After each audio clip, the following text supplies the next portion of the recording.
Hi hello friends. இந்த video உங்களுக்கு ஒரு மோட்டிவேட் வீடியோவாக தான் இருக்கும். அதாவது நம்ம எப்படி பணம் நிறைய சம்பாதிக்கலாம், நம்ம எப்படி நிறைய நகை சேர்க்கலாம், அதுக்கு நம்ம என்னென்ன பண்ணணும், இப்போ நம்ம என்ன தப்பு பண்ணிகிட்ருக்குறோம், எப்படி சேவிங்ஸ் பண்ணலாம் அப்படின்னு யோசிச்சுட்டு இருக்கவங்களுக்கு இந்த வீடியோ ரொம்பவே யூஸ்ஃபுல்லாக இருக்கும். எனக்கு தெரிஞ்ச ஐடியாஸை நான் உங்களுக்கு ஷேர் பண்ணுறேன்.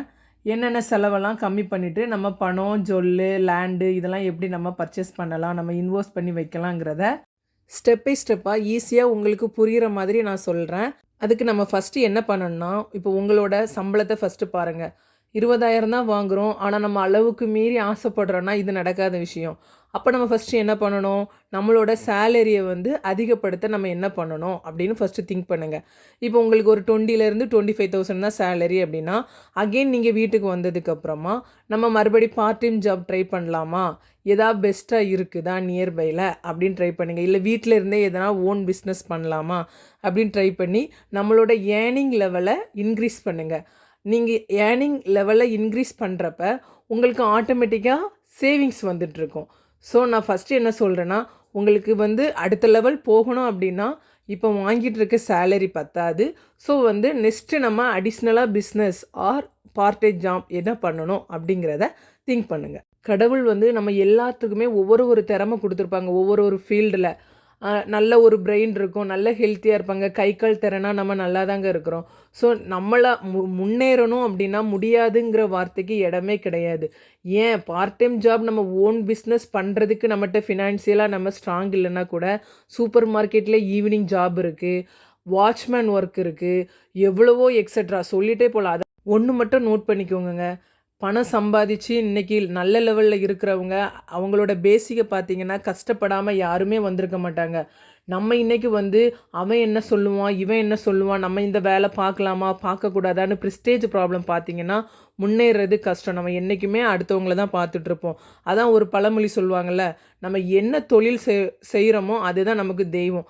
அந்த மாதிரி நீங்கள் நினச்சிட்டு யார் என்ன சொன்னால் என்ன, அழுக்கில்லாத வேலை ஒயிட் காலர் ஜாப் தான் பார்க்கணுன்னுலாம் கிடையவே கிடையாது. நம்ம உழைக்கிறோம், அதுக்கேற்ற கூலி யார் கரெக்டாக கொடுக்குறாங்களோ அவங்கக்கிட்ட போய் கண்டிப்பாக எக்ஸ்ட்ரா நீங்கள் வேலை பார்க்கலாம். இதை நான் உங்களுக்கு ஃபஸ்ட்டாக சொல்கிறேன். நெக்ஸ்ட்டு என்னென்னா, நம்ம ஒரு நல்ல சேவிங்ஸு பண்ணி நம்ம முன்னேறணும் அப்படின்னு ஒரு தாட் இருக்கிறவங்க ஆடம்பர செலவை கண்டிப்பாக குறைக்கணுங்க. இதை நீங்கள் எப்படி ஒரு உறுதிமொழியாகவே வச்சுக்கோங்க. அவங்க பண்ணுறாங்க, இவங்க பண்ணுறாங்க, நம்மளும் நல்ல லக்ஸரியாக வாழணும்னா அதுக்கேற்ற மாதிரி வருமானம் வந்துச்சுன்னா நீங்கள் வாழலாம். பட் நம்மகிட்ட அந்த இன்கமே இல்லாமல் நம்ம ஆடம்பரமாக வாழணும், வெறும் 500 ரூபாய்க்கு மட்டும்தான் நமக்கு முடியும் அப்படிங்கிற இடத்துல நீ 5,000 ரூபாய் செலவு பண்ண யோசிக்கக்கூடாது. அது துணியாக இருந்தாலும் சரி, மேக்கப்பாக இருந்தாலும் சரி, ஒரு ஷாப்பில் போய் ஒரு திங்ஸ் வாங்குறதா இருந்தாலும் சரி, நம்மளோட கை அதாவது விரலுக்கேற்ற வீக்கம்தான். ஓகேங்களா? ஸோ நம்மக்கிட்ட எவ்வளவு பட்ஜெட் இருக்கோ அதுக்கு உள்ளே நம்ம வாழணுமே தவிர ஆடம்பரமான வாழ்க்கை, அடுத்தவங்களுக்கான வாழ்க்கைக்காக நம்ம செலவு பண்ணக்கூடாது. ஸோ 2வது நான் எதில் செலவை கம்மி பண்ணணும்னு சொல்கிறேன்னா, இந்த ஆடம்பர செலவுகளை கண்டிப்பாக நம்ம குறைச்சே ஆகணுங்க. ஆடம்பர செலவை குறைச்சிங்கன்னா ஆட்டோமேட்டிக்காக உங்களுக்கு சேவிங்ஸ் லெவல் ஏறிட்டே இருக்கும். நெக்ஸ்ட்டு நான் என்ன சொல்கிறேன்னா, சின்ன சின்ன செலவு பண்ணுறத கூட நம்ம நோட் பண்ணி வைக்கணுங்க. இப்போ ஒரு நாளைக்கு எவ்வளோ செலவு நம்ம ஆவரேஜாக ஆகுது, ஒரு நாள் கால்குலேட் நீங்கள் எடுத்துட்டிங்கன்னா மந்த்லி, அப்போ இதில் நம்ம எதிலெல்லாம் காஸ்ட் கட்டிங் பண்ணலாம், இதில் நம்ம எவ்வளோ சேமித்து வைக்கிறதுக்கு நம்ம எவ்வளோ செலவை குறைக்கலாம் அப்படிங்கிற ஐடியா உங்களுக்கு வர்றப்ப ஆட்டோமேட்டிக்காக சேவிங்ஸ் செய்கிறோங்க. ஸோ மேக்ஸிமம் நமக்கு இருக்கிற இன்கம்லே எவ்வளவு சேவிங்ஸ் பண்ணணும்னு நினைக்கிறோமோ அதை நம்ம நினச்சாதான் முடியும். அடுத்தவங்க சொல்கிறதுனால நம்ம சேவிங்ஸ் பண்ணுவோன்னு நினைக்கிறீங்க, பண்ணவே முடியாது. என்னதான் நான் உங்களுக்கு இந்த வீடியோவில் அட்வைஸ் மாதிரி சொன்னாலும் நீங்கள் செல்ஃபாக உங்கள் மைண்டில் தோணுனா மட்டும்தான் சேவிங்ஸ் பண்ண முடியும். கரெக்டாக இல்லையா? கரெக்டு தான். எனக்கு தோணுச்சு நம்மளும் சேவிங்ஸ் பண்ணணும், செலவை குறைக்கணும், நம்மளும் நல்லா இருக்கணும், லைஃப்பில் ஃப்யூச்சரில் நல்ல ஒரு லக்ஸரியான ஒரு பெரிய ஆளாக வரணும் அப்படின்னா உனக்கு மனசில் தோணணும். அதை தான் சொல்ல வரேன். ஸோ அதுக்கு ஃபஸ்ட்டு பேசிக்காக என்னென்னா, சின்ன சின்ன செலவை கூட நோட் பண்ணி வைக்கணும். இது இந்த பாயிண்டில் நான் சொல்கிறேன். அப்போ தான் நமக்கு வரவு செலவு எப்படிங்கிற ஒரு ஐடியா கிடைக்கும், அதில் இருந்து சேவிங்ஸ் பண்ண முடியும். ஒரு வீட்டில் ஹஸ்பண்ட் ஜாபுக்கு போகிறாங்க, ஒய்ஃப் வீட்டில் இருக்காங்க. ஆனால் அவங்க கொஞ்சம் பொறுப்பாக சேவிங்ஸ் மைண்டில் இருக்காங்கன்னு வைங்களேன், அந்த ஒய்ஃப் நினச்சாங்கன்னா குடும்பத்தை கண்டிப்பாக அடுத்த லெவல் கொண்டு வர முடியுங்க. நான் எத்தனையோ ஃபேமிலியை பார்த்துருக்குறேன்.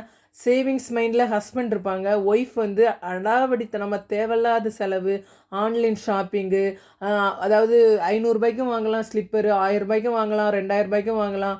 அதை வந்து நம்ம எவ்வளோக்கு செலவை குறைக்கிறோமோ குறைச்சி சேவிங்ஸ் பண்ணணும்னு நினச்சா பண்ணலாம். ஆனால் அப்படிலாம் நிறைய வீட்டில் இல்லை. ஒரு சில வீட்டில் தாங்க இருக்காங்க, அது ரேர் கேஸு. ஸோ நான் என்ன சொல்ல வரேன்னா, ஹவுஸ் ஒய்ஃப் நினச்சாங்கன்னா செலவை கண்டிப்பாக குறைக்கலாம், குறைச்சி சேவிங்ஸ் பண்ணலாம், ஃபேமிலியை நல்ல நிலைமைக்கு கொண்டு வரலாம். ஸோ ஒரு வீட்டோட முன்னேற்றம் வந்து லேடிஸ் நினச்சா மட்டும்தாங்க முடியும். இதை மாற்றிக்கவே முடியாது. இதுதான் உண்மை. நம்ம மந்த்லி வெளியே ஹோட்டலில் போய் தேவையில்லாமல் சாப்பிட்றது, ஒரு சில வீட்டிலலாம் பார்த்தீங்கன்னா வீக்லி ஒன்ஸ் இப்போ சாப்பிட்றாங்க. ஆனால் அவங்க இருக்கிறது பார்த்தீங்கன்னா வாடகை வீடாக தான் இருக்கும். ஸோ நான் அவங்கக்கிட்டலாம் என்ன சொல்கிறேன்னா, அவங்களுக்கும் ஆசை இருக்கும் சொந்த வீடு வாங்கணும், நம்மளும் நல்லா இருக்கணும், நம்ம பிள்ளைங்களும் நல்ல காலேஜில் படிக்கணும், ஸ்கூலில் படிக்க வைக்கணும் அப்படிங்கிற ஆசைகள்லாம் அதிகமாக இருக்கும். ஆனால் பேசிக்காக அவங்க பண்ணுற சேவிங்ஸும் ஃப்யூச்சர் இன்வெஸ்ட்மெண்ட்டில் ஒரு ஃப்யூச்சர் மைண்டு ப்ராடாலாம் அவங்க திங்க் பண்ணவே மாட்டாங்க. ஸோ அவங்களுக்கு வந்து நான் என்ன ஒரு அட்வைஸ் பண்ணுறேன்னா, நீங்கள் வந்து செலவை குறைச்சி சேவிங்ஸ் மைண்டுக்குள்ளே வந்தால் மட்டும்தான் முன்னேற முடியும். நெக்ஸ்ட்டு லேடீஸ் நினச்சோன்னா ஹஸ்பண்டுக்கு தெரியாமல் எத்தனையோ வீட்டில் சின்ன சின்ன மகளிர் சிறு சேமிப்பு பண்ணுறாங்க. தீபாவளி பண்டு போடுவாங்கள்ல, அந்த மாதிரி சீட்டு கட்டுறாங்க. எவ்வளவோ விஷயங்கள் ஹஸ்பண்டுக்கு தெரியாமல் சேவிங்ஸ் நிறையா பண்ணுறாங்க. அது வந்து ஒரு விமனாக நம்ம நினச்சா மட்டும்தான் முடியுங்க. ஸோ நான் என்ன சொல்ல வரேன்னா, வாரச்சீட்டு, தீபாவளி பண்டுச்சீட்டு, மகளிர் சிறு சேமிப்பு, உண்டியல் சேமிக்கிறது, உண்டியலெல்லாம் சேமிக்கிறத ஹஸ்பண்டெல்லாம் சொல்லிடாதீங்க. சொன்னோன்னு வைங்களேன், அவங்க வீண் செலவு பண்ண மாட்டாங்க. பட் அவங்களுக்கு தெரிஞ்சிடுச்சுன்னா, ஏதோ ஒரு எமர்ஜென்சி வருது, ஒரு லோன் வருது, இஎம்ஐ வருதுன்னா, ஃபஸ்ட்டு குறிக்கோள் அவங்களுக்கு என்னதாக தான் இருக்கும், அந்த பர்ஸில் நீ காசு வச்சுருக்கல, எனக்கு கொடுப்பியா, நான் உனக்கு நெக்ஸ்ட் மந்த்து தரேன், நெக்ஸ்ட் வீக்கு தரேன், உண்டியல்லேருந்து காசு எடுக்கவா, இதுதான் அவங்களோட ஃபஸ்ட்டு கோலாக இருக்கும். ஸோ அவங்களுக்கு தெரியாமல் நீங்கள் சேமிப்பு பண்ணுங்கள், செலவை குறைச்சிட்டு சேமிப்பு பண்ணுங்கள். நீங்கள் வந்து ஆட்டோமேட்டிக்காக உங்களோட ஃபேமிலியோட ஃபினான்ஷியல் லெவல் வளர்ந்துட்டு தான் போகும் கண்ணுக்கு தெரியாமல். அது ஒரு இயர்லி ஒன்ஸு 2 வருஷத்துக்கு அப்புறம் நீங்கள் அந்த சேவிங்ஸ் எடுத்து பார்க்குறப்ப உங்களுக்கு ஒரு ஹாப்பி வரும். அந்த டைம் நீங்கள் இன்வெஸ்ட் பண்ணிக்கலாங்க. நெக்ஸ்ட்டு பெரிய பெரிய ஏலச்சீட்டு, நகை சீட்டு, இன்வெஸ்ட்மெண்ட்லாம் நம்ம பண்ணுறோன்னா கொஞ்சம் கவனமாக பண்ணணுங்க. என்னதான் நம்ம வீட்டுக்கு தெரியாமல் பண்ணாலும், வீட்டுக்கு தெரிஞ்சே பண்ணாலும், நல்ல தெரிஞ்சவங்களா, அவங்க ஏமாற்ற மாட்டாங்க, அவங்க மேலே உங்களுக்கு நல்ல ஒரு ஸ்கோப் இருக்குது, நம்பிக்கையான ஆள் தான், கட்டினா ரிட்டர்ன் பண்ணுவாங்க அப்படின்னு நம்பிக்கை இருந்தால் மட்டும் இன்வெஸ்ட் பண்ணுங்கள் லோக்கலில். அப்படி மட்டும் இந்த 6 மந்த்தில் நீங்கள் பண்ணிவிட்டு ஒரு சேவிங்ஸ் பார்த்துட்டிங்கன்னா, ஆட்டோமேட்டிக்காக உங்களுக்கு அந்த மைண்டு வந்துடுங்க. ஆடம்பர செலவு என்ன, பெரிய செலவு, நம்ம சேவிங்ஸ் தான் பண்ணணும். தனக்கு செய்ய வேண்டிய செலவுக்கு அப்புறம் எதில் சேவிங்ஸ் பண்ணணுமோ ஆட்டோமேட்டிக்காக நீங்கள் பண்ணுவீங்கங்க. அதுவே உங்களோட ஃபேமிலிக்கு அடுத்த லெவல் போகிறதுக்கு ரொம்ப ஒரு முன்னேற்றமாக இருக்கும். குடும்ப தலைவனாக இருந்தாலும் சரி, குடும்ப தலைவியாக இருந்தாலும் சரி, இந்த வீடியோ நீங்கள் பார்த்துட்ருக்கீங்கன்னா, நமக்குள்ளே ஒரு ஹோல் வச்சுக்கோங்க, ஒரு சேலஞ்ச்.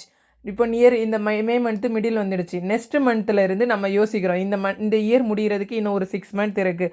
அட்லீஸ்ட் இந்த இயர் முடிகிறதுக்குள்ளே நம்ம எதுனா ஒரு சேவிங்ஸ் பண்ணணும்.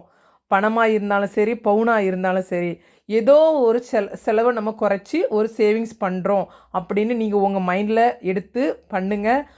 லாஸ்ட்டாக நான் என்ன சொல்கிறேன்னா, உங்கள் எல்லோரும் என்னோடய சிஸ்டர், பிரதர் மாதிரி நினச்சிட்டு சேமிப்பை பற்றி எப்போதுமே திங்க் பண்ணிகிட்டே இருங்க. எந்த மாதிரி சேமிக்கலாம், எப்படி சம்பாதிக்கலாம், அந்த மாதிரி நீங்கள் திங்க் பண்ணிட்டு இருந்தீங்கன்னா உங்கள் லைஃப் பாசிட்டிவாக போகுதுன்னு அர்த்தம். ரொம்ப ஒரு நெகட்டிவாக போயிட்டு நம்மளால் முடியாது, அவங்க இப்படி இருக்காங்க, இவங்க இப்படி இருக்காங்கன்னு நீங்களே மன அழுத்தத்துக்குள்ளேயும் நெகட்டிவான ஒரு தாட்டுக்குள்ளே கொண்டு போனீங்கன்னா நம்ம அடுத்த லெவல் போக முடியாது. ஸோ எப்போவுமே சேவிங்ஸ் மைண்ட்லேயும் பாசிட்டிவ் திங்கிங்லேயும் இருந்தீங்கன்னா, செலவு என்னங்க, அதெல்லாம் ஒரு பெரிய விஷயமே கிடையாது. செலவு உங்களை பார்த்து பயந்து ஓடிடும். அடுத்தவங்களுக்காக வாழாதுங்க, நம்ம வாழ்க்கை நம்ம தான் வாழணும், இது நம்ம வாழ்க்கை அப்படிங்கிற ஒரு ஸ்கோப்போட நம்பிக்கையோட வாழுங்க, முன்னேறுங்க, நலமாக இருங்க. பாய். இந்த வீடியோ பிடிச்சிருந்தா லைக் பண்ணுங்கள்.